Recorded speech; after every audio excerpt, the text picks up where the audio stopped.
সদৌ টাই আহোম ছাত্ৰ সন্থাৰ ডিব্ৰুগড় জিলা সমিতিৰ অন্তৰ্গত টেঙাখাট আঞ্চলিক সমিতিৰ সহযোগত তেলপানী বনগাঁওবাসী বনগাঁও শাখা সমিতিৰ উদ্যোগত আজি তেলপানীবাসী ৰাইজৰ আতিথ্য যি মহাবীৰ লাচিত বৰফুকনৰ ত্যাগ সাহস বীৰত্ব তেখেতক কৰ্মৰাজিক স্মৰণ কৰিবৰ কাৰণে আজি যি লাচিত দিৱস আয়োজন কৰিছে আমি অতিথি হিচাপে উপস্থিত থাকিবলৈ খুবেই আনন্দিত।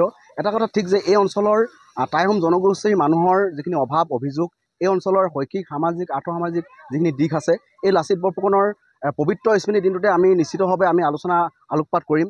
আগন্তুক দিনত যাতে আমি মাৰ বান্ধি আগুৱাই নিব পাৰোঁ আৰু লাচিত বৰফুকনৰ বীৰত্ব সাহস ত্যাগ তেখেতক লৈ এটা বিশেষ সংজ্ঞা আমি দিবলৈ নাযাওঁ, কাৰণ তেখেতে অসমীয়া জাতিটোৰ যেতিয়া সংকট আৰু দুৰ্যোগ সময়ত থিয় দি শৰাইঘাটৰ ৰণত নৰিয়া দেহাৰে তেখেতে মোগলক পৰাস্ত কৰি অসমীয়া জাতিটোৰ সাৰ্বভৌমত্ব আৰু অখণ্ডতা ৰক্ষা কৰিছিলে। গতিকে আমি তেখেতৰ প্ৰতি গভীৰ শ্ৰদ্ধাঞ্জলি জ্ঞাপন কৰিছোঁ আৰু আহিবলগীয়া দিনবিলাকত লাচিত বৰফুকনক লৈ আমি কেনেদৰে আগুৱাই যাম নিশ্চিতভাৱে পৰিকল্পনা কৰিম।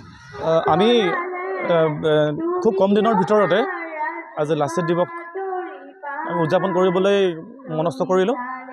টেঙাখাট আঞ্চলিক টাই আহোম ছাত্ৰ সন্থাৰ সহযোগত তেলপানী বনগাঁও শাখা সমিতিৰ উদ্যোগত আমি প্ৰথমতে গাঁৱতেই কণ মাইনা মাইনীহঁতক আমি নিমন্ত্ৰণ কৰিছোঁ। তেওঁলোকৰ চিত্ৰাংকন প্ৰতিযোগিতা খেল ধেমালি অন্যান্য কিছুমান প্ৰতিযোগিতামূলক খেল আমি ইয়াতে আজি কৰিলোঁ। তাৰ পিছতে আমাৰ বিশিষ্ট বক্তাই তেওঁৰ গোটেই কথাবোৰ তেওঁলোকক বিৱৰি লাচিত আচলতে কোন আছিল, কি হয়, লাচিত দিৱস কিয় উদযাপন কৰিব লাগে, গোটেই কথা তেওঁ বিৱৰি ক'লে। আমি এটা ক'ব পাৰোঁ যে আমি প্ৰথম কথা হ'ল আমি গোটেই আমাৰ আহোম জনগোষ্ঠীটো আমি একত্ৰিত হ'ব লাগিব। আমাৰ লাচিত বৰফুকনে যিমান কষ্টৰে তেওঁ নৰিয়া দেহাৰে তেওঁ আমাৰ গোটেই সমগ্ৰ অসমখনক ৰক্ষা কৰিলে। গতিকে আমি এটা আহ্বান জনাইছোঁ, আমি সকলো আহোম জনগোষ্ঠী একত্ৰিত হোৱাটো আমাৰ নিতান্ত প্ৰয়োজন হৈ পৰিছে। নহ'লে আমাৰ অনাগত দিনত আমাৰ অন্ধকাৰতে পৰিণত হ'ব।